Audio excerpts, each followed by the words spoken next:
What is up, everybody, and welcome back to another episode of Pin the Gas Podcast.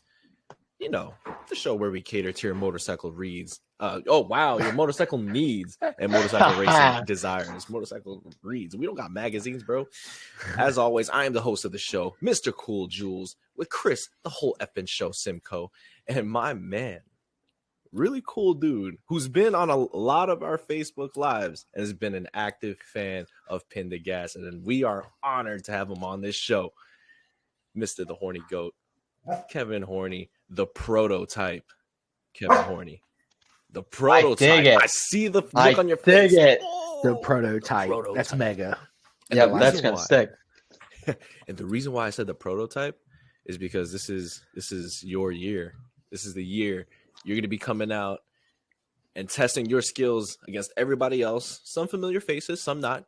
But you're definitely going to be racing at a really high level this year, and we are so excited to watch all that shit. I mean, look, we got him in the background doing his little lap. Where is this again? Where is this? That's Barber. That's Barber, right? Yep. Yeah, ripping it at Barber. And what bike were you riding? My S1000. Jeez, what year? 2018. What a sexy, gorgeous bike, yo. I know, right? Right. How do you like this one, K? Like, what is your what is my what? Oh, like your assessment of the. I apologize. The assessment of the bike.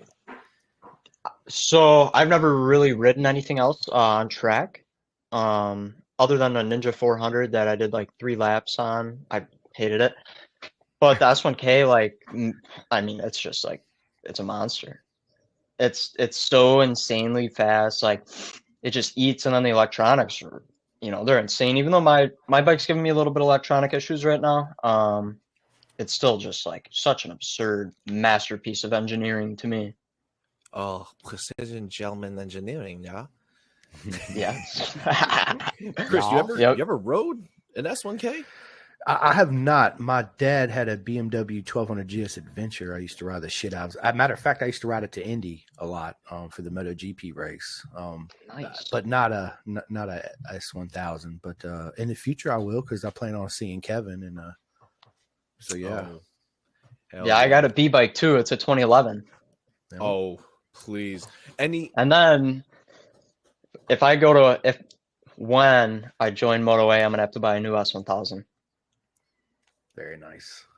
Is that an exciting feeling to walk up to like a dealership or a private seller and like, ooh, this bike is coming home with me, boy? Yeah, super. I actually, when I bought mine, it was bone stock, because I just planned on street riding it. I got what I'd say a fairly good deal. And it was like 40 degrees out. It was 3 hours away, and I rode it home. It was so much. I didn't even have a motorcycle license. Oh my God. I'd have done the same thing. Facts, same thing. There's a lot of things that people can get away with in the motorcycle community. Like I remember when I got my bike, I bought it from New Jersey. I live in New York, so I bought it in New Jersey, and it was a salvage title. And till now, it's not registered. Yeah. I no mean, insurance. Yeah, like that. I registered mine and got insurance. They didn't let me test drive it, which is whatever. I had the dude ride it around the like little area, and I was like, whatever, I'll ride it home. But yeah, I still don't have a motorcycle license. A lot of road I don't have racers insurance. I kept trying to get it, and they were like, oh, you got to make an appointment, but you can't make it online, and you can't make it here. So I was like, I'm just whatever, dude. Just ride it. I mean, there's it's like a no chase policy, right? With cops, like they're not allowed to chase you in a car. Something like that. Yeah. Go ahead. Oh no, I was gonna tell you guys. I have the inside. There was this person that I was kind of dating a little bit, and beautiful girl. She was a police officer, and then nice. I was just trying to get the skinny on cops versus motorcycle riders, right? So I tell her, when she's like posted up in the side and a bike goes right past her, I'm like, what is your instinct? Is your instinct be like, oh, this guy's overspeeding, let me go stop him? Or and she was like, honestly, I don't even bother. Yeah, I mean, it's dangerous on both ends. Like, It is. obviously, every time I rode it, I was getting in a chase. Like, it sucked. I hated it. Yeah. And that's And it's what dangerous.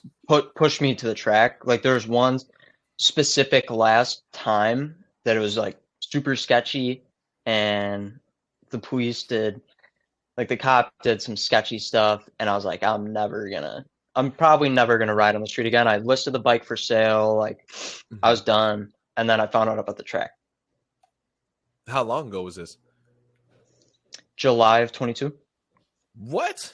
Yeah, he just got into it, man. Holy Yeah. So Kevin, why don't you tell everybody how you got into motorcycles and sir. where the 100 points you need for the Moto America? So yeah. Yes, sir. Yeah, so I've been riding since I was like 2.5 years old, around that age on a Pee-wee. I started on a Pee-wee 50 training wheels. I could ride that before I could ride a bicycle. I got a brother who's 12 years older than me, and he was pretty mean, so he's always pushing me, like, making me do the crazy stuff with him on his 250 or 450. As I grew up, once I got into high school, I kind of stopped riding. Just started partying and hanging out with friends, and then I bought Chasing a 450. Yeah, right. And then I had a 600 for a summer, no license, just ripping.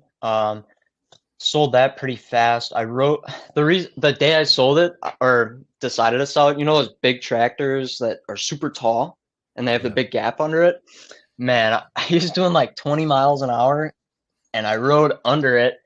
And I looked at him, and he's like flipping me off and super mad, some farmer, and I just gave him a thumbs up and had a fat wheelie out of there. And then I was like, I should probably sell this bike. I'm gonna get in some trouble. You got flipped off for doing some right. gangster shit. Yeah. And then it was about 2 years up until I bought the S1000. Because who doesn't love the S1000? I lost a race I was already looking at the S1000s.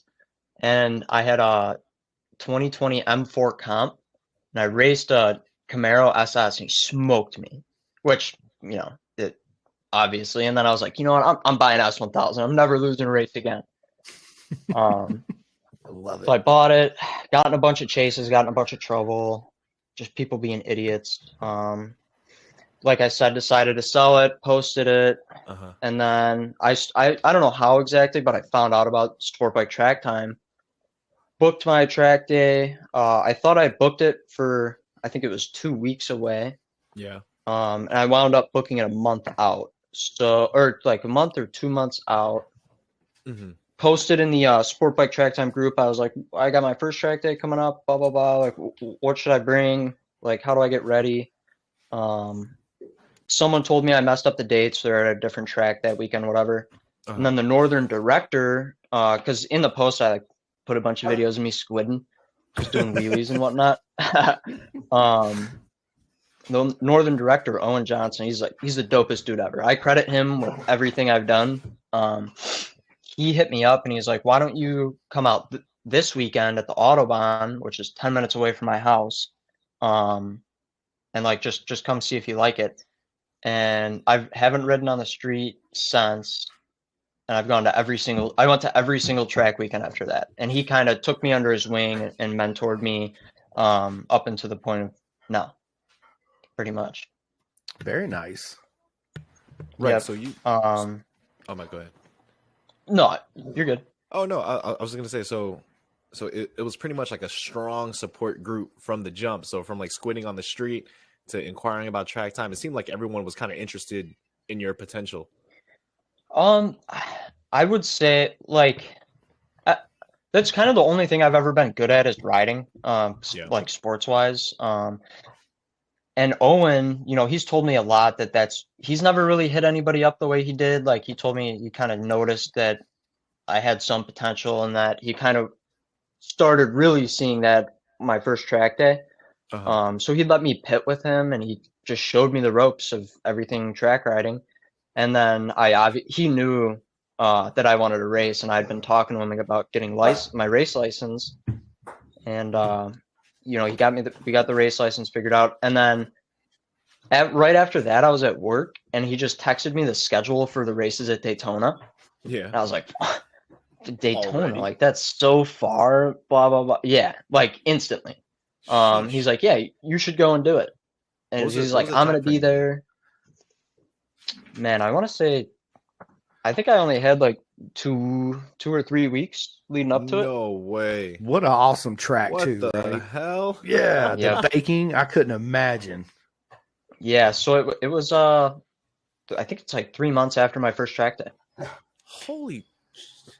So Yeah. in 3 months they offered you Daytona, Yeah. Yeah, dude. Tell he said you, fast he up-and-coming thought I'd kid, be man. ready. He was like, I think you'll be ready. And then once we got there, he was doing the corner workings for CCS. He was like, dude, I'm shitting my pants waiting for you to go. I'm so scared for you. Oh my bet. god. And then so Yeah. okay.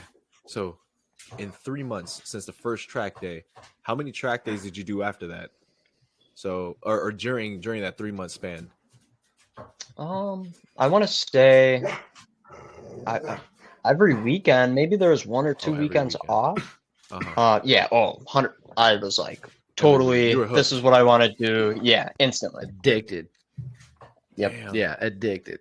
And that's where the money comes in for all the tires and all that good stuff. Yeah. Chains. and, Yeah. You know, I had oil, no filters, and radiator I had no fluid. clue about how much money goes into this sport. It's absurd. a lot. It is. It really is. So, Yeah. why did you choose the S1000 over like a ZX10 or R1 or? Just a Beamer kid. I love the Beamers. My first car was a BMW, a little E46 330. My dad had an E46. And I've always just been hooked on, like, they have the performance side, and it's pretty developed, most nowadays. Yeah. The M division or M class, like, they're fast in a straight line. Uh-huh. But obviously, if you want performance, you got to look at the cornering and braking and everything. And it was kind of just a well-developed brand that I just stuck with. And then the S1000 is just absurd. It's just Gorgeous. So like, I was like, I got to get an S1000. right. Yeah, I hope. Yeah. No, because I was gonna ask Chris. So Chris, based on the racing season and what we've seen from people like Scott Redding to your PJ Jacobsons, your Hector Barbaras, your Corey Alexanders, it seems to me, and also in BSB, it seems to me that BMW's like slowly on the rise here. Well, I see a lot of people. Yeah, and also Peter Hickman won the TT. And Peter, yes, and Peter on the Hickman. BMW. Yeah. So it seems like BMW has like a good thing going on here, and I hope probably within the next 10 years we might see BMW and MotoGP, man. Like that, Yeah, that would be mega. that would be some shit Also with Kevin Horney on a that GP BMW bike. God damn, in MotoGP. That's a goal. That's a goal. That's it. That's the that dream. is a goal. That's it. Is that a goal? Yes. I mean, first it was just to race and see if I was competitive, and it went really well at Daytona. So I mean, I might as well just shoot for the stars. Hell, and Why how not? old are you? I mean, we don't have an. I'm 20. I turned 21 on the 7th. Okay. Very nice. And like, I don't really know the stages of going to race GP, but I want to do it. Like, I'm gonna shoot for getting so good at riding and racing that I have the opportunity to represent both America and BMW, ideally, in GP. Sheesh. Heck yeah, Love man. it. Yo, I love it. for telling the Someday. future, man. You win a Moto America champion on a BMW. That the Germans, man, they'll take that into recognition because they Yes, love they winning. So they'll definitely take a look at you, offer you a seat next to Michael Vandermark. What? That's it. Or Scott Jeez. Redding. Or Scott Or Redding. Garrett Gerloff. Oh yeah, Garrett Gerloff. Garrett's on the BMW this Boris year. Baz. Yeah, Boz. Yeah. Baby. They got a squad. Yeah, BMW's stacked. BMW's got a squad for sure. Now they got Yeah. Cameron Bobier, They got still Cam. Corey Alexander. Is PJ? No, PJ's not on the team anymore, is he? I don't. You know what? I I'm not haven't sure. heard any news about PJ, but I'll dig into it. I think he's a free agent. He might be. They also got Kevin Horney, this new fast and up and coming kid. Yeah. So Yeah. tell us about what class you're racing for at Daytona. So it's not Moto A. It's DCS. It's a club. Okay. I think it was like, I think I had 5 races, and it's only 1000s, but it's like Stock. unlimited super bike, unlimited super stock. What? Yeah. Big money class. GTO. GTO was a race I won.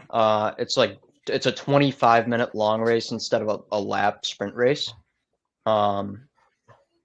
Yeah, it's a little, I guess it's a little confusing to look at. I mean, I actually just signed up for WIRA for a little tally on February, and they have a whole different structure of how they organize the classification of racing. So, Right.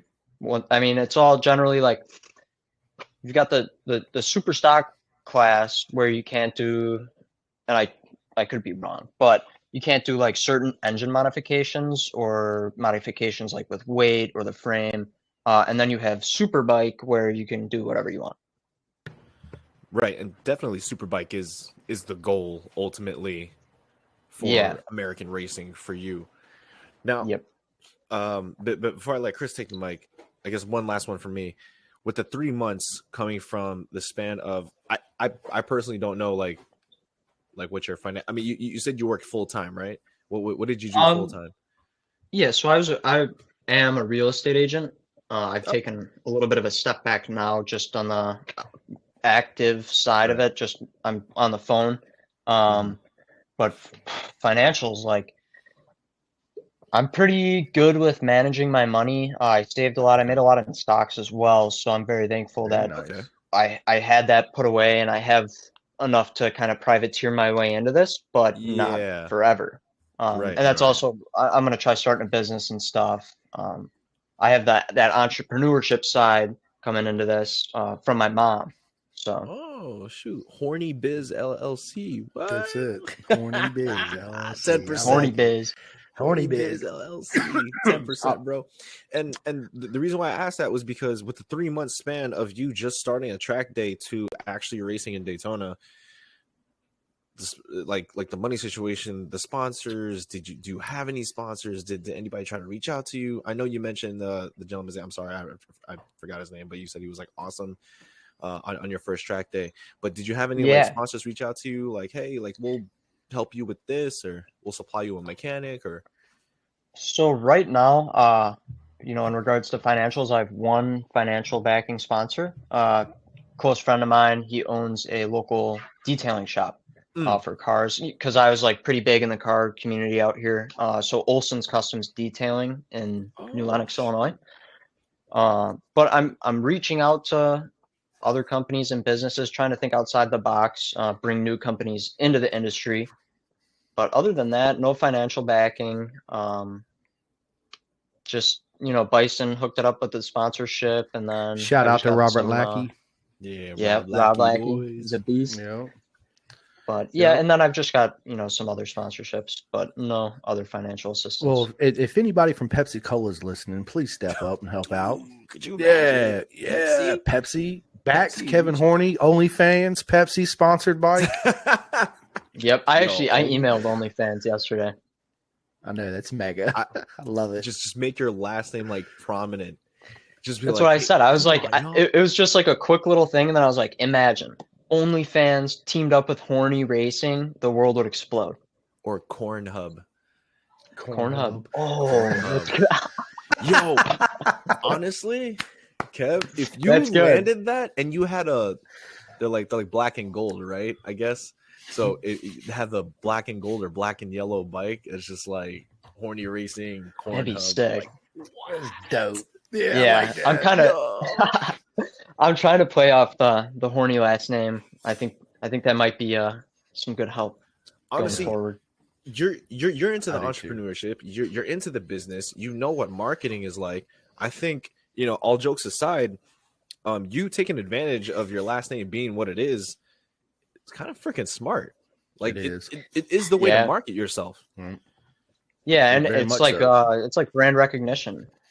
It Like is. everybody just kind of knows Horny. Out by me, like in high school, everybody just knew Horny. Right.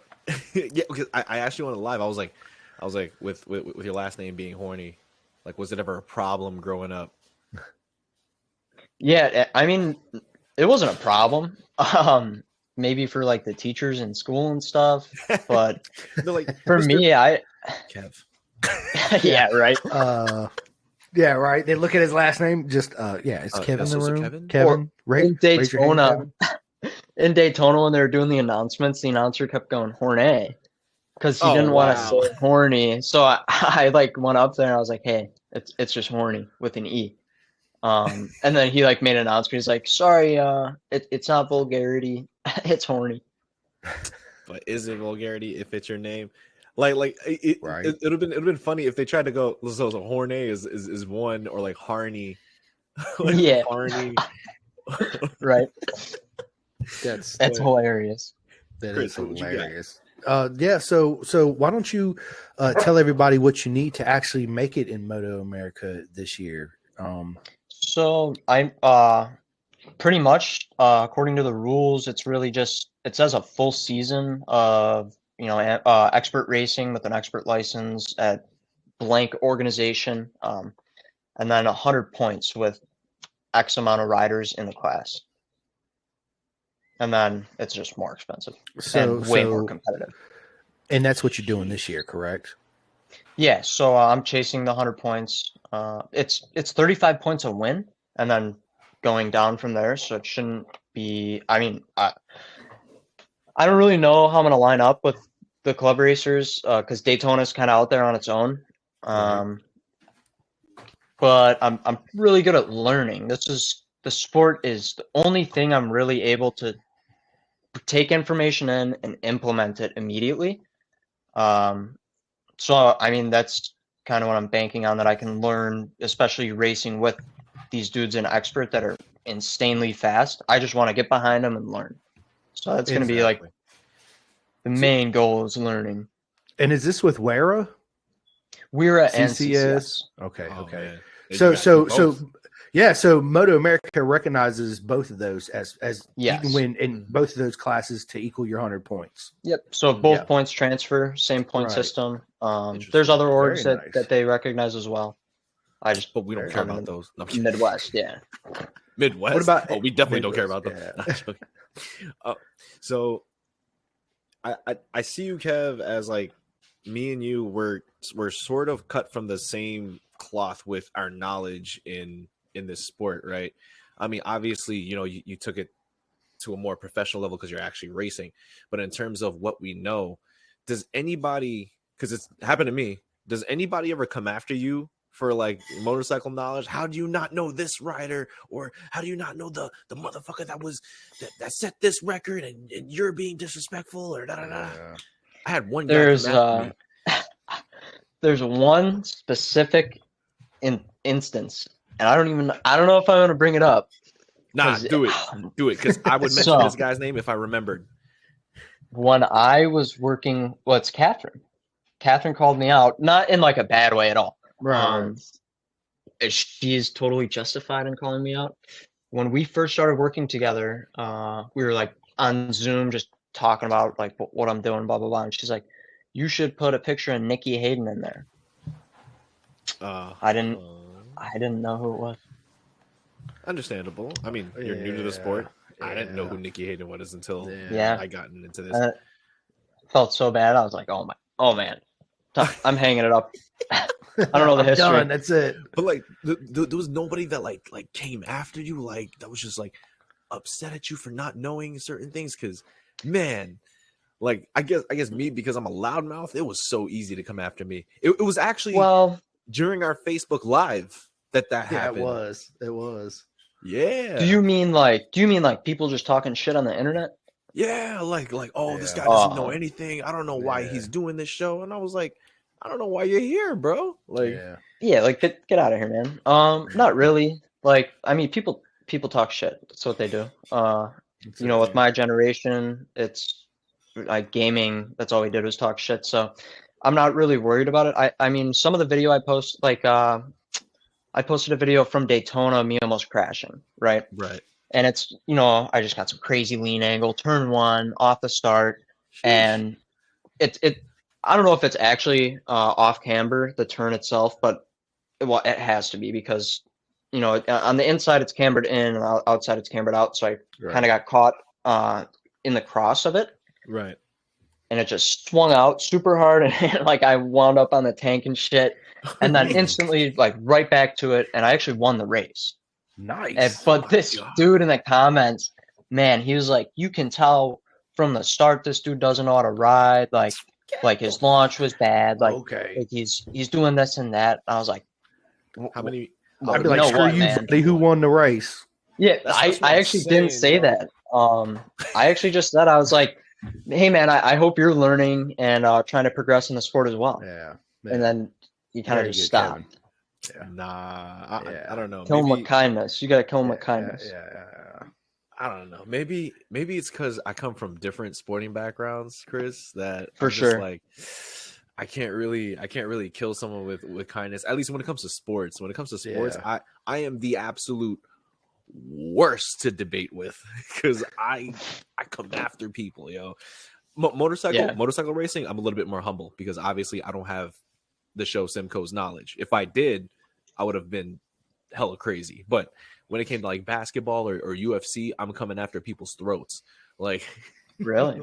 I mean, yeah, nobody's really like came after me in the sense you're saying. I guess.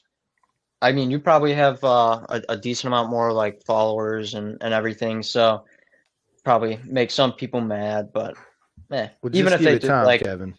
Yeah, I'm not really just give it time because once you start whooping everybody's ass, dude, for real, then all it is people hating and they're jealous because they want to do what you're doing or whatever. So I don't play them in mind. When I was younger, like I was a little bit. I mean, I was a little asshole in school. Who was right? Right. Just. I mean, and people that would really get to me, man. Like people talking shit, like not.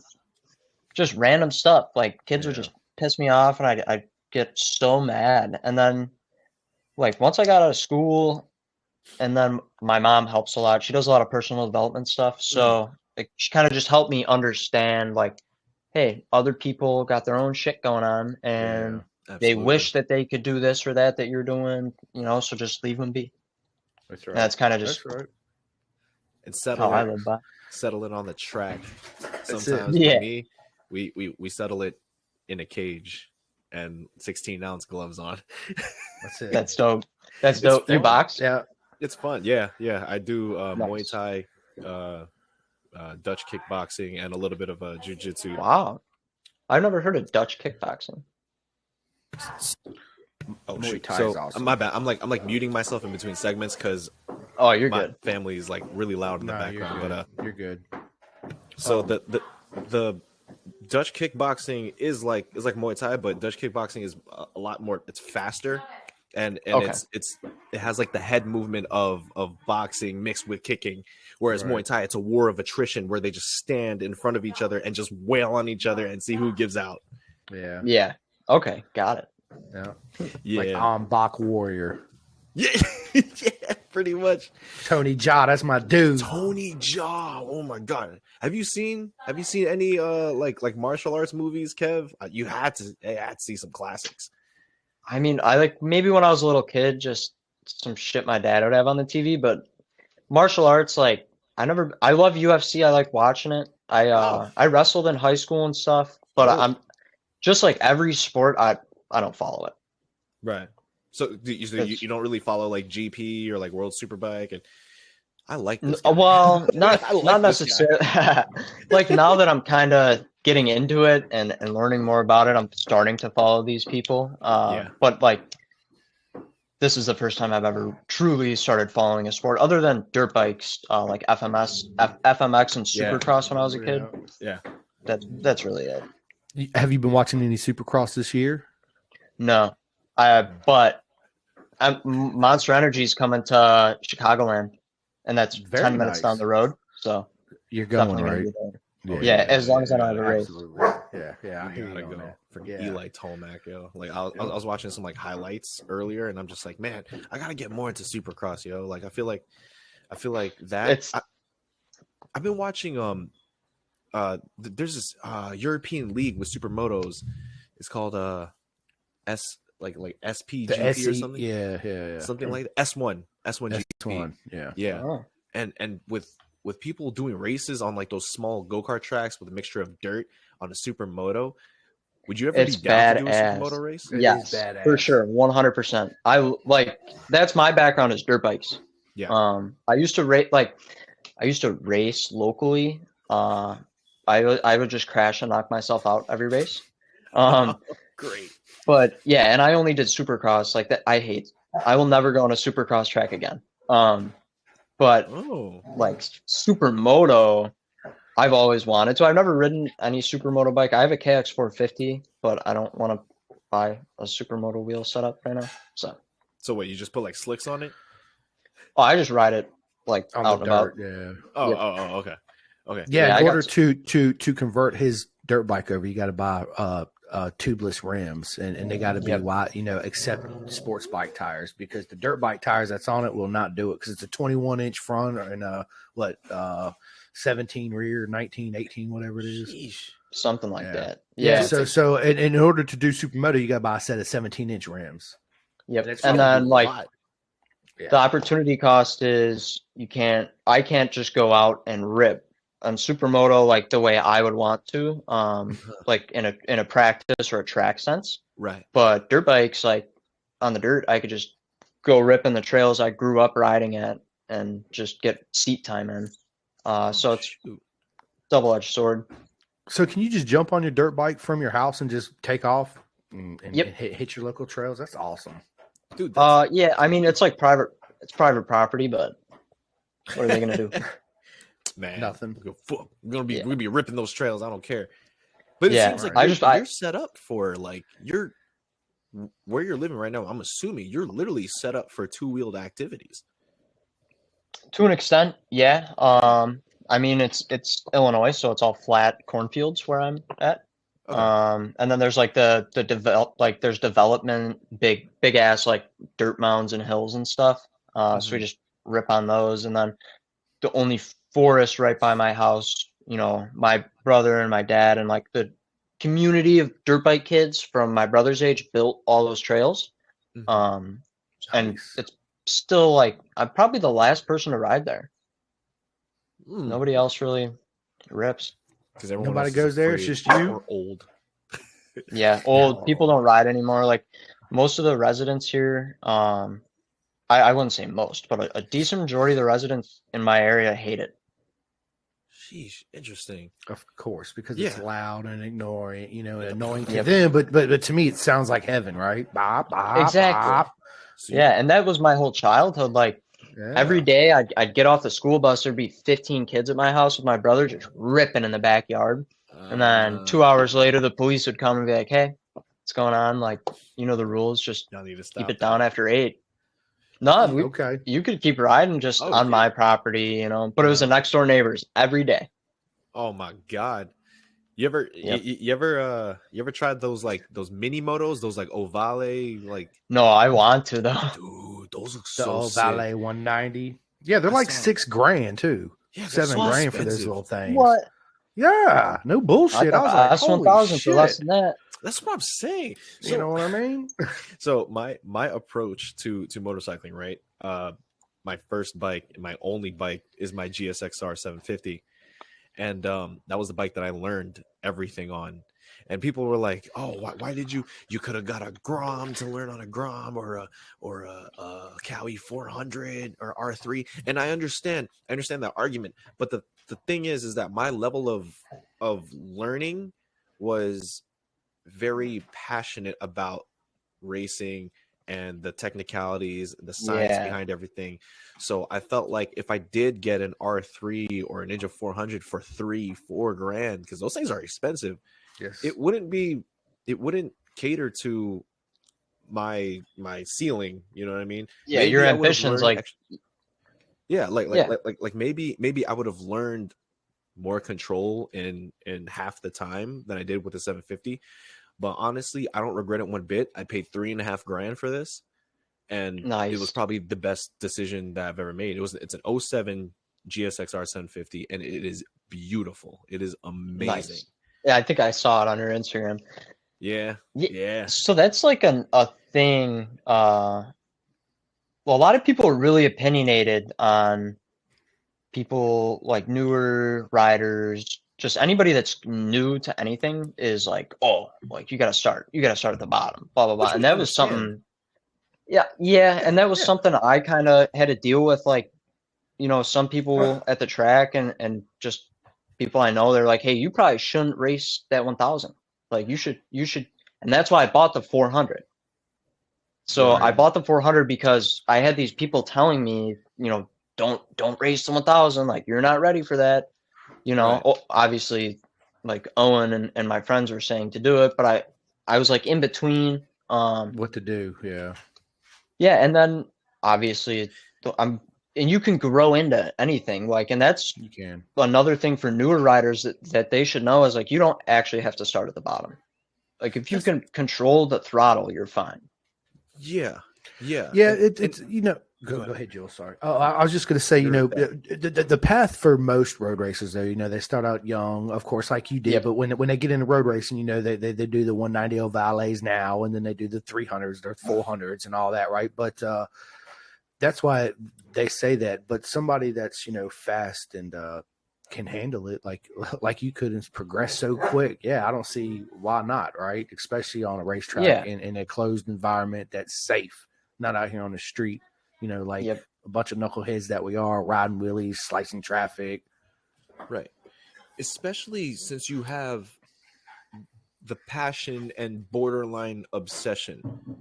And I can't think for you, but I'm putting myself in that position where my ambition, my obsession, and my passion outweighed the need of starting at the bottom. Because I feel like there's a lot of people, in order for them to learn and progress at something, they have to be thrown into the wolves, like sink or swim. Yeah, so like jiu-jitsu, for example. I'm just gonna use jiu-jitsu for example, right? If a white belt rolls with another white belt, so if a white belt and another white belt were grappling, neither party is gonna learn anything because both parties don't know what to do. Right. But if a white belt were to roll with a blue belt, a black belt, a purple belt, a brown belt, then that's when knowledge comes in. Because there are some people who, when they have to learn, and Kev, you're probably the same thing. Sometimes people learn how to run before they even learn how to walk. Sometimes people just crawl, get up, and just full blown sprint, and then they learn how to slow down later on. Mm-hmm. Yeah, and that's a super good like analogy. And to touch on that, like with this season coming up, I only have one true race weekend under my belt. Right. That's like, so I'm kind of getting some flack from some people telling me that I should not go expert and that I should stay amateur, right? But based on my, you know, on how I know myself and my learning capabilities and what I did at Daytona, like, why not just not, like, in my head, it's a waste of a year for me to go amateur and not have any benefit if I do good, just to go up to expert and race another season. Right. Why not go to expert now, since I got bumped, stay here. If I'm not doing well, that just means I got to get better. So I'm just going to go out there and learn from the people who are faster than me. Like, you don't want to learn from someone who's the same as you or who's not as good as you. Like, ideally, you want to learn from someone who's way, way better than you. Yeah. Right. And that's kind of like, it's just like the starting out on a big bike and growing into it. And I'd rather, like, I'm sorry, what? Oh, no. Go ahead. It's like that. I'd rather be, I don't want to sound like a dick or anything, or, you know, but it's like being a little fish in a big pond or a big fish in a little pond. Right. Yeah. It's sink or swim.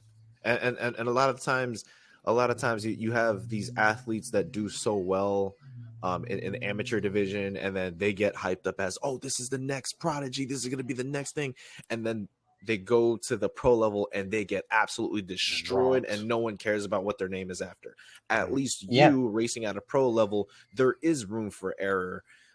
You are allowed to be like, hey, okay, now I understand why this person is so much faster. But the experience that you get, the respect that you earn, and the knowledge that you gain from racing against these really fast people can definitely stir you to a better versus you racing professionally. And then they're like, maybe we should race amateur after that. And then you beat on the amateurs. And then you're just like, so then what the hell was this for? Right. Yeah. Right, yeah. Yeah. That's kind of my, where you're at. Yeah. Yeah. Keep doing what you're doing, man. You stay where you're at. Keep doing what you're doing, Kevin. And we're in your corner to support you 110%. Thank you. And that means a world. Like I said, Kevin, I want to follow Kevin. His season. Obviously, I'm gonna follow him his whole career, but since he's new to it, this whole season, I'm gonna get him doing Facebook Live videos with us after his race weekends, just to get his results out there and get his name. Sorry, Cruz wanted to say hi if y'all can hear him in the background. I know you can. To help his name get out there even more and hopefully, help his career path as much as we can by doing so. Thank you so much. Yeah. For real. I've never had like people like I don't know support me in something, so that it touches the heart. Well, dude. Kevin, it's just like me and Jules. We don't know nobody, and you guys support us for the podcast. I mean, so it's the same equal love, dude. It really is. Just a couple of bozos that love this sport. That's it. Exactly. Chris is the human encyclopedia, and I'm just the guy who's trying to just learn and talk smack along the way and make stuff fun, bro. Because I swear to God, Kev, once you get up there, bro, and there's going to be a lot of people that are going to interview you, and it's going to be the same redundant questions over and over again. What happened in turn 5? Yeah. Why were you stuck in third gear? Da, da, da, da. It's going to be the same shit, bro. And we've been told by people who come to our show, they're just like, man, this was like therapy, because like I feel like you guys didn't even bring up the fact that I lost last weekend or whatever. And we're just like, bro, because we don't give a fuck about that, bro. Like we just want you to just like chilling, just like it's a conversation. You're just talking. Make yourself more marketable. You know what I'm saying? Like, because the kids that don't know anything about motorsports, and if they see something like this, they're going to be like, dude, I kind of like that guy, and follow your journey, and then hopefully get into the sport themselves. Because God damn it, when I listen to these other people, and no disrespect to them, because they all have like amazing intel, inside guys, they get their information or whatever. But that shit be boring, bro. Yeah. I mean, once you hear it once, I mean, you don't want to, keep repeating the same questions. That's the problem with a lot of podcasts out there. Not naming no names, but there's one in particular that's really known, that everybody knows, that man, it's the same redundant shit all the time. Every guest, it's like they ask the same identical questions, and I'm ripping my hair out, and I'm like, dude, really? Yeah. It's like I want to know what goes down on the track, and you'll definitely have more stories once you start like racing, but like a lot of the times I ask riders, I'm like, yo, like, who talks the most shit while you guys race? Like who's that one guy that, and nobody really answers my question straightforward for a reason, but I love picking at it. I'm just like, yo, who's this one guy that you're on the grid with and you just cannot stand being in front of you? Rip his head off and shit down his throat. Yeah, for real. Yeah. And they all say the same thing, where it's like, oh, whoever's in front of me. I'm like, I get that. But there has to be that one person that you're like, I'm not letting this motherfucker. Like, yeah, and it's like on the personal level, not just on the track. I like that, and that's like the cool thing about the podcast and what you guys are doing. It's to majority of people, it's you only pay attention on the track when they're racing. Like that's all you really know about them, and you guys are showing everyone the real side of it. Right. Yeah. That's what we want to do. Yeah. Like people didn't know that Max Flinders played soccer, almost professional soccer all his life. Nobody knew that Josh Gerardo played Division II basketball. The Soul Glow. Until the Soul Glow. nobody knew that Cody Cochran practices mixed martial arts on the side. Yeah. Damn, like there's a whole bunch of like different nuances. Robert Lackey played hockey. Like there's it's so cool because again, every time these people get asked something, it's literally just strictly about motorsports. And I respect that because that is your career, that is your passion. I get that. But everybody has other things. Like you look at my Instagram, Chris looks at my Instagram or my Facebook. I literally post about everything in sports, whether it's the NFL or basketball, because I just love sports in general and I love being a competitor. And god damn it, I cannot wait till I get on the track. I swear to God, I'm coming for everybody. I'm so excited. I'm so excited for you to get on the track. That's fucking awesome. Dude, I gotta lose weight though. Like I'm heavy, bro. Man. Don't worry about it. Nah, isn't there like a weight that they try to keep you guys at for like when y'all race or something? No, there's no runner combined weight like it is in World Superbike now. No, and I'm a little guy, so I'm trying to gain weight. I legit thought you were like at least 6 feet tall. I don't know. You give me tall dude vibes. Nah, I'm little. I'm like 5'8", like 125. 125? Little. I'm 5'11", 190. Like you don't really give me 125. Holy crud. I mean, I think I'm at like 7% body fat, some crazy low number. So you eat. Yeah. What? Yeah. You eat though. Like you're not like. Yeah, I just have a super fast metabolism. Dude, enjoy that. Yeah. Enjoy that. Because once like 25, 26, 27 hits, that's when shit starts getting slow. I don't know about you, Chris, but my shit started slowing down after like 26.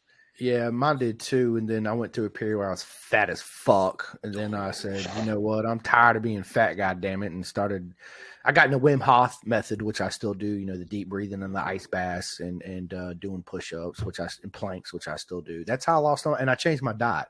So. Oh, Chris eats clean. Yo. Yeah, I eat clean, man. I don't fuck fast food. I don't do any of that shit, man. It's, I make my own homemade salad dressings, but you know what? Forget all that shit. Let's talk about how did you hook up with Robert Lackey and Bison, man? How did that come about? So in Daytona, so I already knew about Bison. Like I saw the leathers, I was like, damn, those things are sick. Like I need me a set. And so, all right, Owen Johnson, Northern Director ICT, he's got me to Daytona. He sent me all the info. He basically guided me there, and he was there. He was doing the corner workers, and once you guys meet Owen, because you will someday, you're gonna love him. Yeah, we will. He's just like he's like the goofiest, most hilarious, like nicest guy ever. And he's like, man, we gotta get you out of that shitty ass Sedici suit. Like, I'm gonna introduce you to Rob. And I was like, whoa, what do you mean? Like the owner of Bison? Like, well, all right, you know. And so he took us over to his trailer, and I met Tasha, his wife, first, and the kids, and I got a tour of the RV. And then I came back later to get measured, met Rob. Rob's so dope. He's such an awesome guy. Such a nice guy. Also, like, they so are nice. All of them. Yeah, and then so I got to meet Rob, and then let him touch me and rub me and measure me all in these crazy areas. And, we love Robert Lackey. Yeah, and then went to dinner and developed a friendship. Started working on getting the Bison stuff. So Rob groped you and then took you out to dinner. Very nice. Very nice. Yeah. I can't wait to talk to him again. I met this. I'm messaging him right after we get off here. Rob, I need to get measured, Rob. Yeah. Take me out. Yeah. So I met Rob, went to his RV and got measured, and then he took me to dinner. We really love Rob, bro. Yeah, he's so funny. Dude, Rob's awesome. It's mega. Yeah, he's a beast. He is a beast, man. He really is. Did you get to pick your own color scheme? Yeah, I did. It was a really easy process.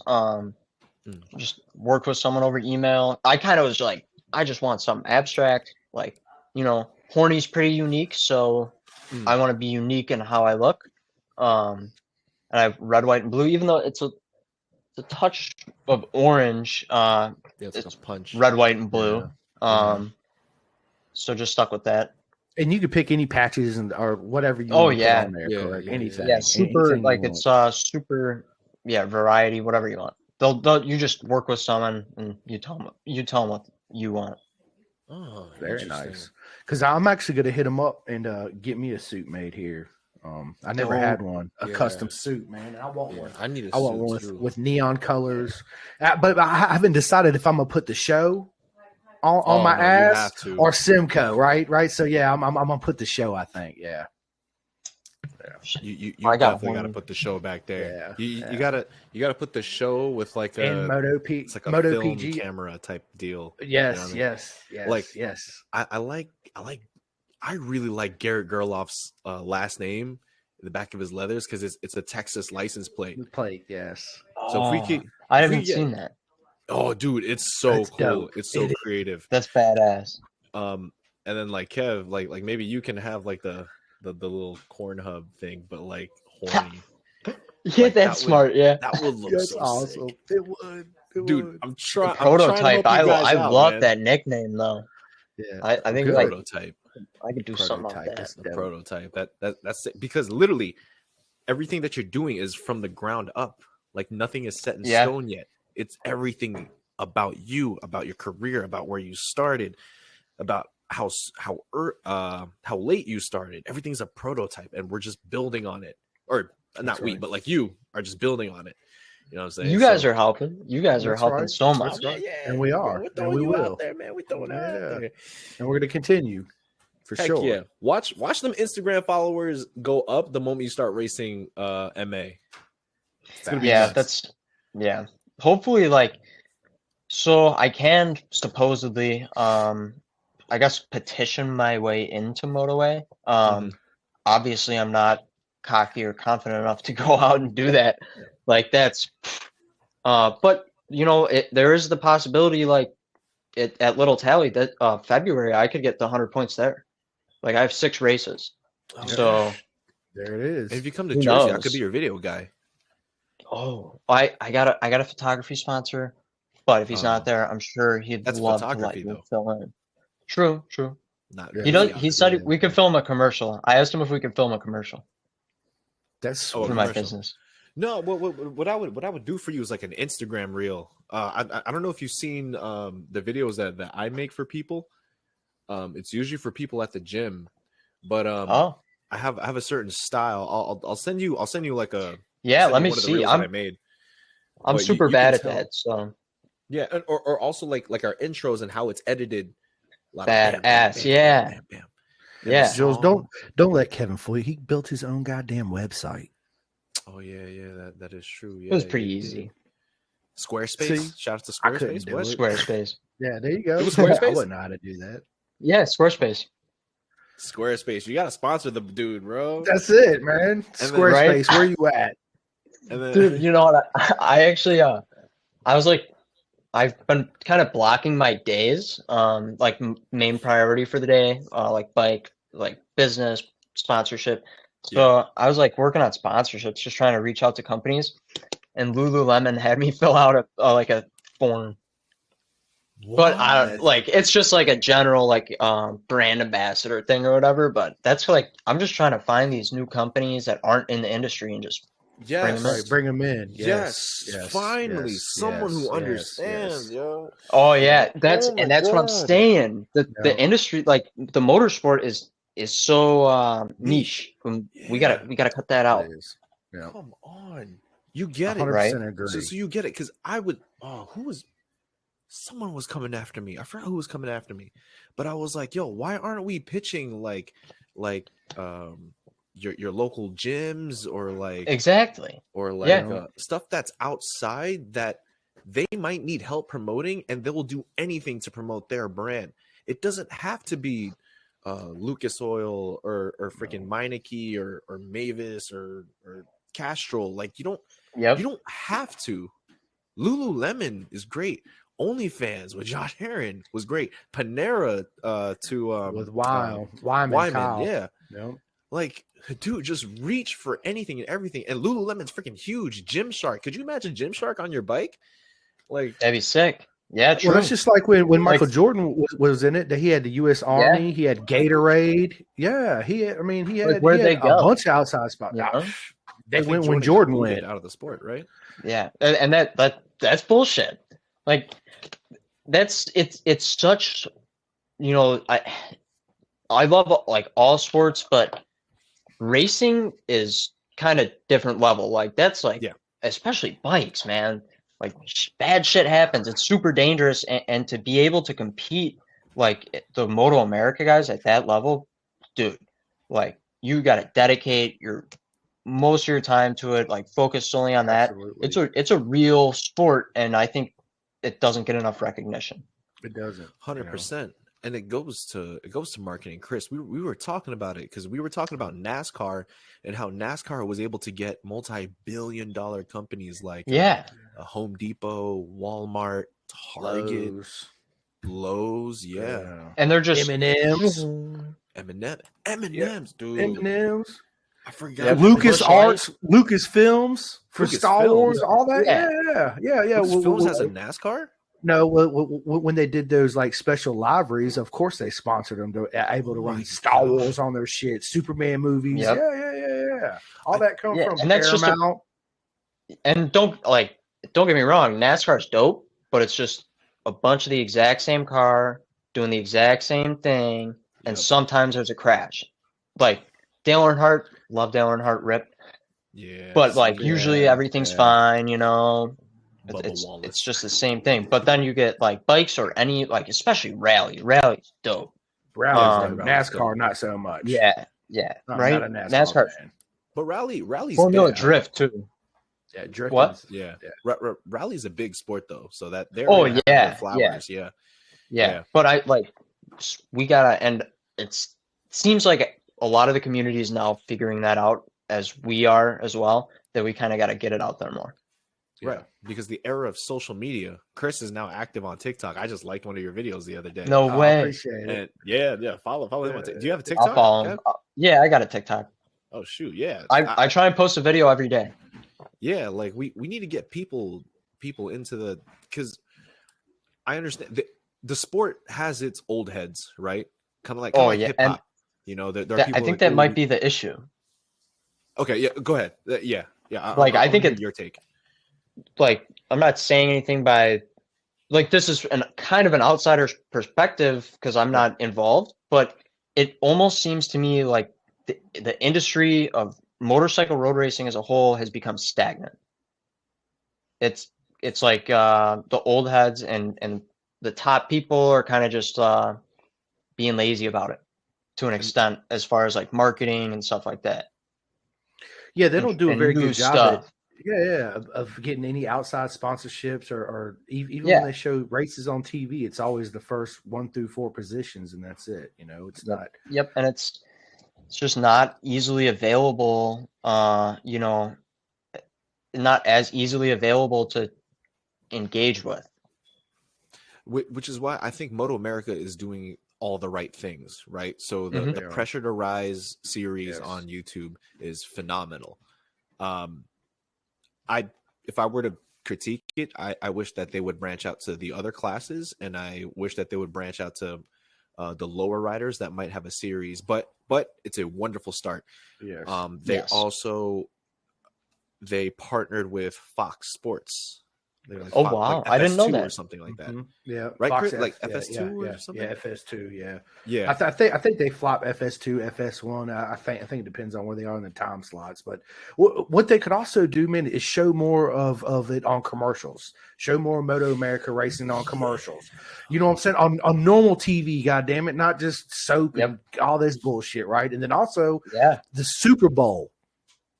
Yes. Why don't they get Moto America in the Super Bowl? Have a commercial with Moto America in the races, not just Jake Gagne and Cam B. Have the Junior Cup, the Twins Cup with them, right? Show everything and have I think it would be huge for the sport.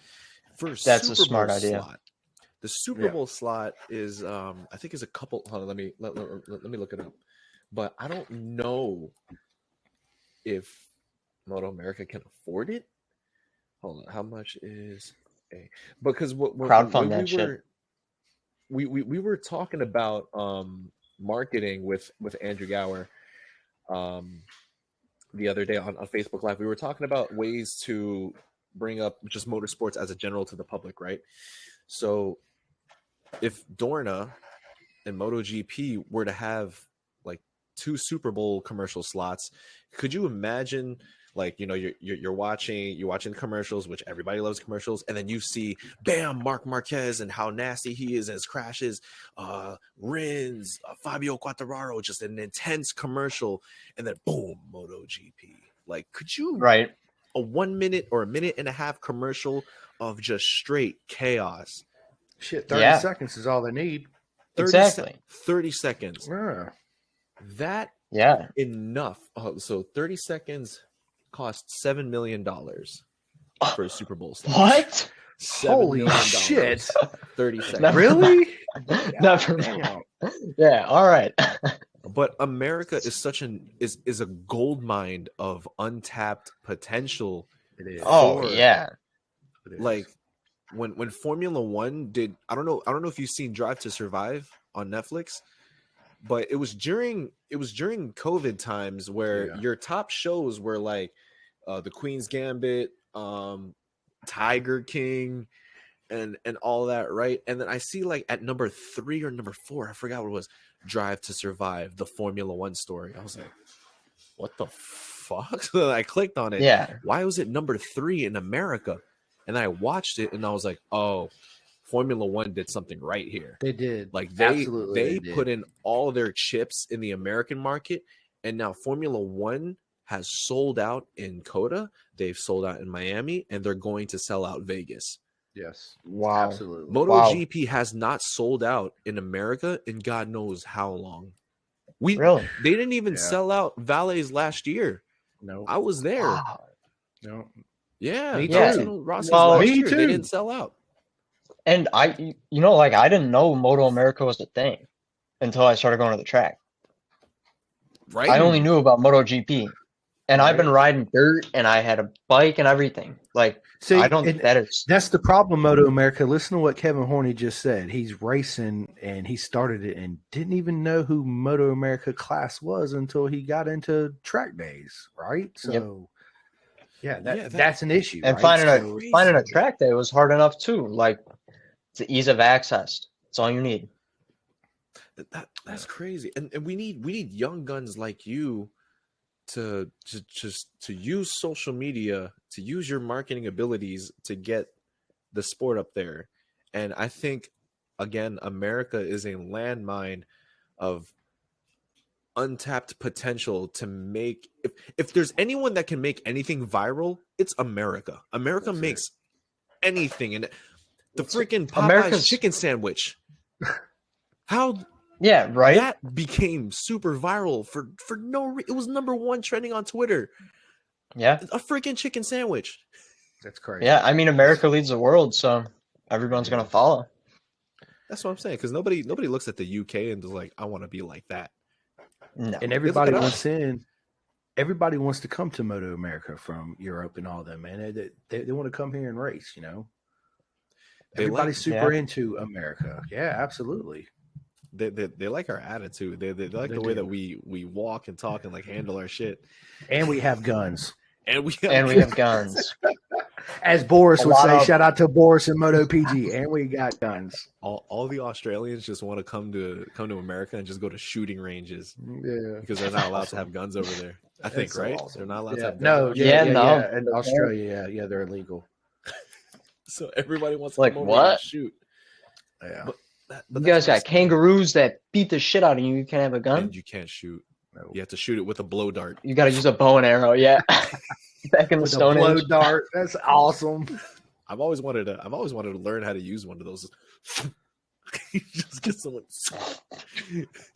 But yeah, that's what I'm saying. And I think again, Moto America is doing a really good job at that, and they're taking all the necessary steps. And the old head analogy, and the old head analogy to me is like hip hop, right? you have all the old heads who are like, oh, it's not like the 90s anymore. We don't have DMX and Tupac and Biggie. Like hip hop was so good back then. And I agree to an extent, but you know, there is a time where you gotta let go and just let it flow. I mean, there'll always be classics, right? There'll always be classics. There'll always be classics. Shit's got to evolve. And I feel like there are some people who are very passionate about the sport, and they're going to deny this, but a whole bunch of people that are passionate about the sport, that have been in it for years, longer than Chris has, that kind of gatekeep the sport, right? These kids don't know how to ride. These kids are not like, you know, the McDowans and all them back in the day. Oh, these kids are not like King Kenny. And like, we get it, but the sport has progressed. And it's completely different now than what it is back then. You got to let the kids do their thing. Yes. Mm-hmm. I mean, like, everything. If it's the younger people that are going to be like, it's the younger people are going to be the ones that wind up taking it over. So why not let them kind of start changing it now? Yeah, agreed. That's kind of how I think about it. Switch. Yeah, absolutely. Obviously, you pay homage to the legends. You know what I mean? Oh yeah, it's cool to have them around, but there's going to be a point where you're gonna have to move on. Mm-hmm. In basketball, we haven't moved on from Michael Jordan yet, but technically, Michael Jordan's still recent, like 2003. Oh, so it's hard for them to kind of move on and give the kids a space. But in a sport like motorcycling, where we just witnessed Valentino Rossi like retire, now we have to focus on this new wave of kids here.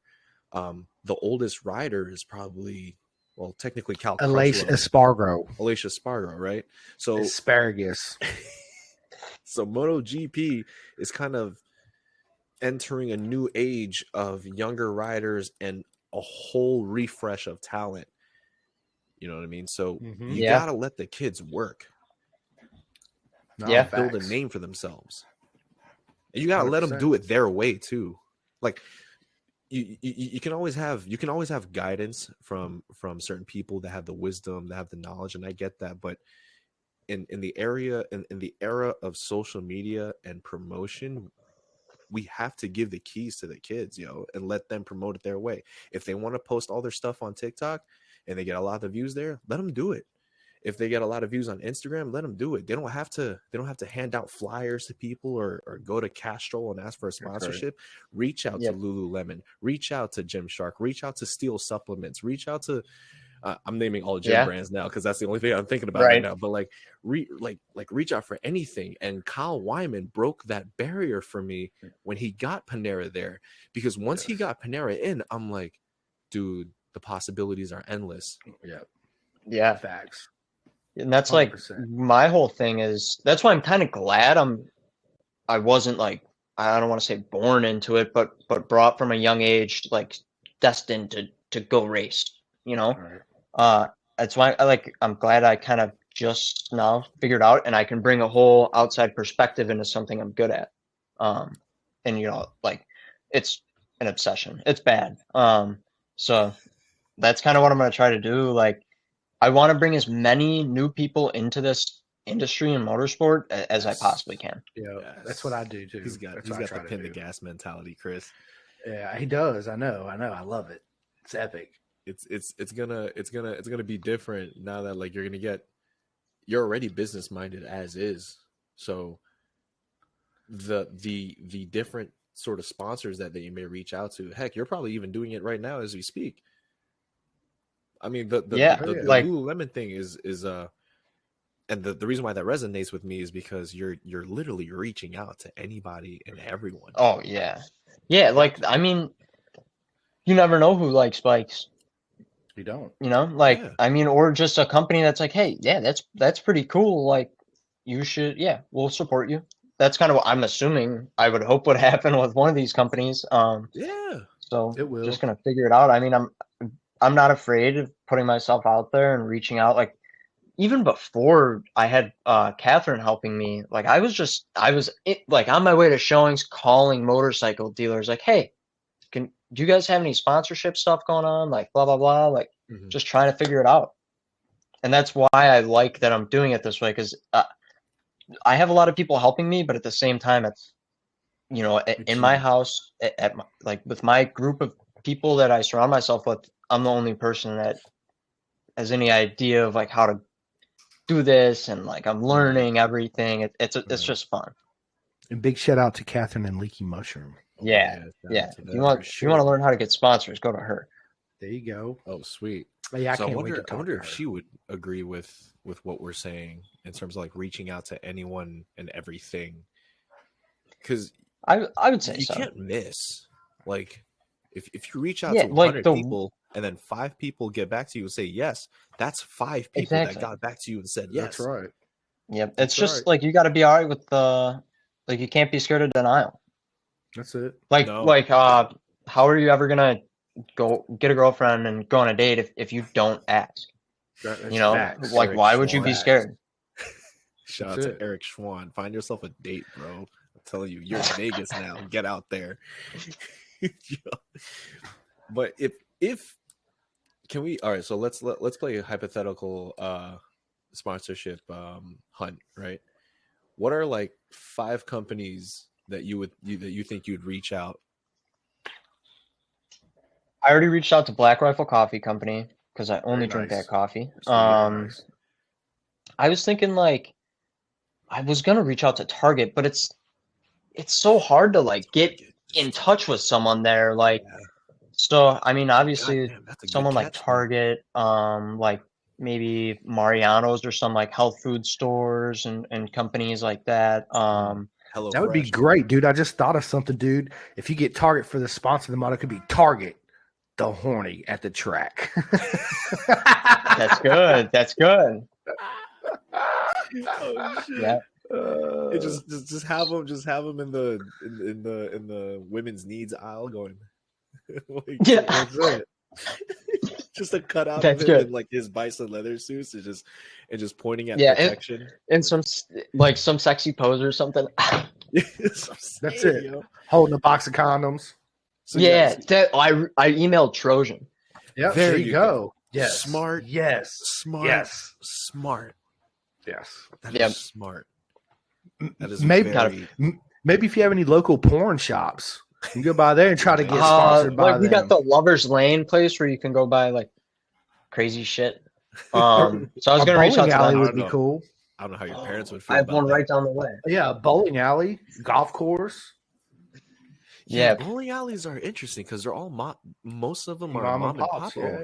Yeah. So true. Yeah, it could be. The ones by me are. Yeah, there's a lot of. That's another thing. Like I'm reaching out to like local businesses as well. That's right. Yeah. Just to see. Well, that helps out local businesses too, right? Because more people's going to hear about them and all that. So, yeah, absolutely. I just want a cardboard cutout of you. I'll send you. I don't know how to get them, but we'll figure it out. You'll figure it someday. Out. I know, like Kayla Yakov had hers in Walmart. Mission. No way. Mission. Yeah, Mission. Yeah. But she's not sponsored by Walmart though. No, she was sponsored by Mission. Mission. Yes. What's Mission? Mission is they make like taco burritos. Shells. Yeah, taco shells, burrito shells, and all that. Well, I've never heard of Mission. Yeah. It's a brand. Oh, sweet. Mm-hmm. Oh, I thought she got a Walmart sponsorship. I'm like, why is she still racing here then? That'd be sick. That'd be dope. Would be sick. Yeah. She's also, and she should. She you know, she has the skills. She should get that sponsorship. She's like what? Also one they're in NASCAR. Oh yeah, they are. She's one that I think could also break the mold of the next like viral sensation athlete. Absolutely. You know what I mean? Yes. She's super dope. I met her in Barber. Yeah. Or at Barber. Oh yeah. She's awesome. She looks like she has like a giant team behind her. She my son and Yandel Medea actually hung out with her at VR the whole weekend. They're all with her like together. The family. With her, Kalov, Rossi, which is my son, Yandel, and a couple other people, they would sneak away and go jump in the pool and get kicked out of the hotel and keep going back doing the same thing together. It's cute. Yeah, it's awesome. But I think like, you know, if we can find and we're gonna throw Kevin into this too, if we can find like the next viral American athlete, you know, to just have a name, because you never know who's watching. I was telling Chris, I was like, why don't Moto America like shoot freaking Snoop Dogg a free ticket or something, and like a VIP suite, and just have him come down, freaking shoot an Instagram reel. He's like, yeah, Snoop to the deal, deal double jizzle. I'm here at Moto America, y'all. Shit. And like, wouldn't that be crazy? Like, just get new people in the sport. That's right. And I'm pretty sure it wouldn't take much. It wouldn't take much. Just pay for his ticket, give him some free food for one day, give him a VIP suite. Just do whatever you can to get people in here. Not saying like Snoop Dogg, but like at least someone with a name. Someone with a name and a crap ton of Instagram followers. It's like Adam LZ with Formula Drift. Yep. Oh. Yeah. That's what we need. Yeah, we need the Adam point. LZ. Yeah, that's a good point. Yep. That's true. In Formula E, and nobody really knows anything about Formula E. Like, who watches electric cars race each other? But dude, there were 2 soccer players there. I don't know their names, but they have double-digit million followers, and they've played in the World Cup. I forgot their names. Wow. They were there. Jaden Smith was there. And a couple of YouTubers that have more than 25 million subscribers there. Wow. Nice. I didn't Formula E. I didn't even know Formula E had that. Me neither. Had that in them to get people over there. I've never even watched a That's Formula E weird. race. And I wonder if it's like just because people don't know about it. Like, I think majority of people in America like motorcycles. You know, like, I mean, I don't know the demographics, but a lot of people do. And well, they also have a bad stigma. You got to think about that. They do. But I almost wonder if it's not common knowledge. Like, if you just go up to somebody and ask them if they know, Moto America, I don't know. I wonder what the statistic would be. But the thing that I was reaching at is that Moto E was able, not Moto, sorry, imagine Moto E, Formula E was able to get that's gonna happen. Someday. Yeah, that Formula E was able to get all these big names there. These big names. Jaden Smith is a big freaking deal. Yeah, huge. So how were they able to do that, and why can't we do that? Yeah, it's our sport. Moto America is us. So I'm not saying that they should reach out to someone like Jaden Smith, but at least reach out to people on TikTok or something like, hey, John Smith, we see you have 25 million views on TikTok. Would you be interested in coming to Moto America and shooting a TikTok with us? Yeah, right. So you got to do. It's 25 million views right there. That's it. Yeah, and I'm gonna start hitting up famous people that aren't in the industry now. Just hey, absolutely. Why don't you come out to the races, or like blah blah blah. Well, there are some famous people that do come out to Moto America. Well, not so much Moto America, Moto GP when they're here, like Ian McGregor and Tom Cruise. Well, Keanu Reeves, he's besides being my favorite actor, he's really involved in the Moto America racing, right? Yeah. Unlike Brad Pitt and Tom Cruise, and then where they just do the Moto GP and the commentary on those films. So. Or Orlando Obi-Wan Bloom. Kenobi did a track day, right? Obi-Wan Kenobi. Yeah, he did. Ian McGregor, he's also got a TV show, what's it called? Where they ride. I can't remember the name of it. I can't. Yeah, Ian McGregor. Or Orlando Bloom was there last year when I was there. Obviously, we couldn't get to him. Like, he had a lot of security. So Orlando Bloom was there. Keanu Reeves was there. And I'm trying to remember who else was there, but it wasn't really much. But then when you look at Formula One in Miami, freaking Future was there, Beyonce and Jay were there. Like, there were so many people in Formula One. But for something like Moto America, like say you just reach out to a viral sensation person on TikTok. The Formula One guy in Formula One, they had that guy, this African dude, the one that does like that guy on TikTok. Yeah. He has hundreds of million views, and he was there in Formula One. And every post that he had about Formula One had 10 million, 20 million views, 15 million views. Yep. Could you imagine getting someone like that in Moto America and doing a post here? Yeah, maybe it wouldn't reach 10 million views, but 150,000, 200,000, 300,000 views. If it gets anybody new in, like that's good enough. That's perfect. Yeah. That's what I'm saying. So, Kev, I guess that's a business strategy. Reach out to TikTok sensations and bring them to a race, do a video with them. Yeah, I'm down. And then put your last name like on the cover of it. Yeah, dude, because anything that we can do to make the sport cool and accessible to kids, because everybody like you said, everyone's kind of afraid of motorcycles. Yeah, and that's like, I guess, like, yeah, I kind of like started a business per se, but it's free. I don't know if you saw like the video I put on Facebook, but I did. Yeah, Chris, you did. I don't know if Jules did. It's just like helping people understand how to go from a motorcycle track or just street riding their motorcycle to getting on the track. Because I'm not like licensed in coaching or anything, so I don't want to touch the on track side of anything. Right.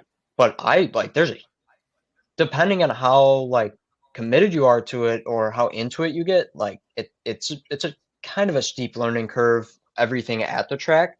And then even like just when you're first starting, like people just don't know about it. So I have a form on my website for people to fill out, like, and I'll just talk to them, like teach them whatever they want to learn, just how it works.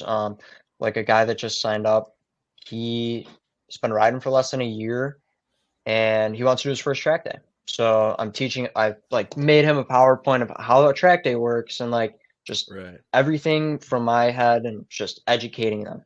I think that's something that a lot of people should start doing more of. Word. And I think you'll flourish too if you were on Skillshare too. Skillshare is though too. But boys, I have to do something. It just abruptly. Chris, if you want to continue, I'm gonna give you the keys, brother. All right. Sounds Kev, good. We'll speak. Chris, thank you for taking over the show. Everybody else, can't wait to be back for the next podcast. Thank you so much, Kev, for coming here and speaking with me and letting me just ramble. But I'm gonna give the keys to Mr. Chris. The whole effing show. Sounds good. Simcoe. Nice talking to you. All right, I'll see you guys. All right, see you, Jules. All right, so yeah, man. So yeah, it was good to have Jules, man. It's and like I said, Kevin, I've never met Jules before in real life. I can't wait to meet him. It's gonna be I sound like a little kid. Both of you guys. I know. I can't wait to meet you too. It'll be this year, man. Like I said, you just let me know when you're gonna come to Summit Point. And I'll do my best to make it over there because it's only like a 3-hour drive, I think, from where I am. It's not too far. For sure.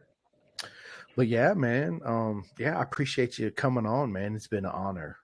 Thank you for having me. Podcast, man. And like I said, I'll continue to work with you. All your race weekends, we'll go Facebook Live videos and get you out there and help you with your business and to see you grow and progress, man. That's what it's about. Thank you. And I'm excited to be. I mean, I guess we'll just call it working together. That's it. Absolutely. We're working with each other, just building everything, and that's right.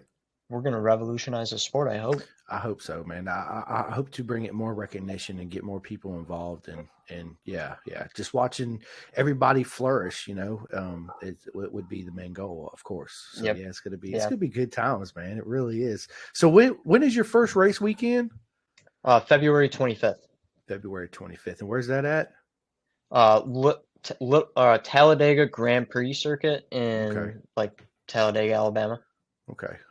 Very nice. 6 races. That's right, for that one weekend. Yep. So we can get those 100 points possibly that weekend, right? Yeah, we'll have to see. Yeah. Well, that's the goal. Let's just say it's a goal. Yeah, that's a goal. Yeah, right. But you know what, Kevin, though, man, you know what, though? I take that back. Everybody, I remove my mark.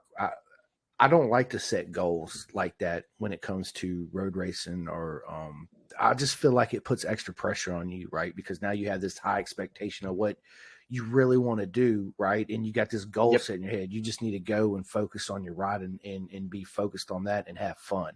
That's the main thing, right? If you're having fun, a happy rider is a fast rider, right? Yes, now, definitely. if you have other people putting these high pressure expectations on you, oh man, you got to finish in the top 3 or this, or you're actually really paying attention to the numbers. Okay, I won this race. I got this. I need this and this and this, right? Yeah. I wouldn't even worry about that because it's going to come so fast because you're just going to naturally do it. Where I feel exactly. like if you put that pressure on, That's why I'm glad, to not, like I said, to not be like born or pushed into this sport. I did it in like my own free will. Nobody has pressured me to do anything, and with the points context, like I understand I have so many races coming up. There's a whole full season of opportunity to learn and get as many points as I want to get, and I'm not super worried about getting there immediately because I'm still young.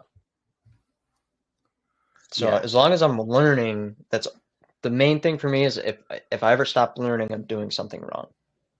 You won't. That's the thing, is you got to learn every time you go out there. Like every time I go, obviously I'm definitely not as fast as you, but every time even when I ride my bike on the street, man, I go out there and I practice on one thing, right? Whether it's body position, breathing, because breathing's a huge thing, right? You got to breathe, right? Yeah. Like, especially when you're riding really fast, you got to learn to control that breath, right? Because that also saves energy.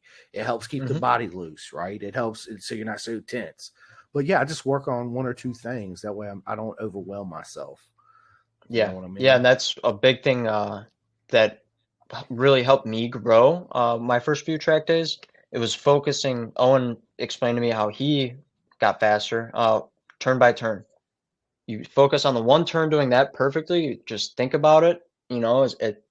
Not as long as it's not distracting you the rest of the track. Think about it. Think about how perfectly you're going to set that turn up, and once you think you have that one dialed, you can move on. Yep. That's kind of how I do it. Yeah, it's like Legos. You got to piece it together to form exactly to make it, Legos. It's Tetris. Right. You got to, man. It's like, especially learning a new track. Even though you're looking at the map or you played Ride 4 on PlayStation or Xbox and rode it. It's different when you physically get there and you walk it, right? And then you get on the bike. You gotta move up to that speed. Piece of the track together. And that's why I'm so excited for the season. I think that's going to make me astronomically faster.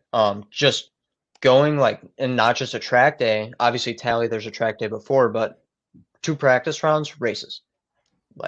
You're competing. There's a point to this. It's not just to learn. There's also that other competitive side that I cannot wait to see. Yeah, I can't wait neither, Kevin. I wish they showed it on TV so I could watch it, but unfortunately they don't, So maybe I'll figure out. I was thinking could I live stream from my helmet? My GoPro, you can live stream from a GoPro. Can you really? See, I want a GoPro, man, because I'm going to Texas. I want to have something besides my phone, right? Because I'm gonna kill the battery walking around doing all that stuff, So that's what I need to do is get me a GoPro. Yeah, one of mine fell off on the banking at Daytona. Bye GoPro. It kind of works a little bit. Did you get it? Was you able to save the footage out of it? Yeah, it stopped recording right as it came off the bike. I gotcha. Yeah, that would be fun if you could salvage if it continued going, right? That'd right, be cool. Just flying at 180 down the bank. Yeah, that'd be crazy. Yeah, it would be. Yeah, man, Kevin. Hey, man, it's been an honor to have you on, dude. It really has. Thank you so much. So we'll come to the end of the show because we've been on this thing for almost 2 hours now, which it just goes by so quick, Right. But everybody that's watching, I appreciate you guys tuning in. Kevin, go ahead and plug yourself in, all your social media. Thank you. First of all, thank you, Pin the Gas, for doing such great things and having me on. I'm very honored. You guys are awesome. All my social is either Kevin Horney or Horney Racing, Horney_Racing, Horney with the EY. Right there. Then just shout out to all my sponsors, Catherine with the Leaky Mushroom Moto Ranch and Olson's Customs Detailing, Bison, obviously, Rob. Now I'm blanking on the rest of them. It's okay. All the sponsors. Yeah, all of them. Every single one of them. Yeah. So everyone that's helping and supporting, thank you. Very much so, right? So yeah, I appreciate everybody tuning in and watching. Please like and subscribe down below. Leave a comment, a good, bad, whatever it may be. So we're gonna end this show. I appreciate it, Kevin. I'm Chris the Show Simcoe, my man Kevin Horney, and we'll see you guys again on another epic podcast with Pin to Gas. We appreciate you. Thank you very much. Have a good one. You too, bro. Hey, Kevin. Yep. Leave this app open and running for like an hour. Oh, okay. That way it'll completely upload. I got to text Jules, since Jules is the host. He's the one that's got to end the live video. So let me message him real quick. Okay, just like don't even leave the chat or like the anything at all. No. Yeah, just leave it open. Just leave it running in the background. Okay. So yeah, because it'll give it. If not, Kevin, we find that if we end it and the guest closes it out, it won't continue to. The podcast won't continue to upload. Like I have to with John Cantor, I had to message him back and be like, "Hey man, I need you to open up the app again." And this was like a week later. Wow. So it would finish uploading. Yeah. So okay. We'll just keep it open and man. But I appreciate it, Kevin, and I will. Thank you. I'll call you, and me and you will work something out with Catherine, so I can get you two on the live Facebook together, because I think it would be good. Of course, we'll talk about obviously the Leaky Moto Ranch and her and how she started, and then y'all two we'll all three talk about how you got involved with her and how she helps you out, and all that exposure is good for both of you guys, right? And her story is really cool as well. She was telling me all about it, and I was like, "Oh my god, she's so awesome! She's a badass. She is, And I want to. I don't want to do it live, but on the side, I want to hear some of those stories she was talking about, having all the bad energy and juju, within the sport. Which, oh my god, that sucks. I hate to hear that. Yeah. I mean, I haven't experienced it yet, so I can't necessarily speak on it, but I can imagine. Like, well, you hear it from female racers, especially the ones that don't race no more, right? And that's such a bad thing, because let's just face it. Yeah, I mean, dude, one day there's gonna be a woman racer that's gonna come up and kick the men's asses in Moto American Superbike class, and then what you gonna say? Yeah, right. I hope there is. Me too, brother, man. Me too. But yeah, Kevin, I'm gonna go ahead and hop off here, man. I'm gonna go make me a little snack. Sounds good. I'm freaking starving. Yeah, right. But yeah. Hey, it's an honor, Kevin. And I'm so glad when I seen that video on Facebook that day, I reached out to you and was like, dude, thank you. You're very welcome. And thank you again for all the love and support you show us, man. It really means a lot. I know I say it to you all the time, but I mean it, Kevin. Just like when you say it to me, I know you mean it. So much love. Same thing. And as soon as I get my shirts, that mediums, well, I ordered medium, larges, and extra large. So medium will work for you, right? Yeah. Yeah. And some stickers so you can throw them on that badass BMW when you're Hell yeah. And everybody will see it. Hell yeah. Hell yeah. All right, buddy. I appreciate you, man. I'll talk to you later. Bye.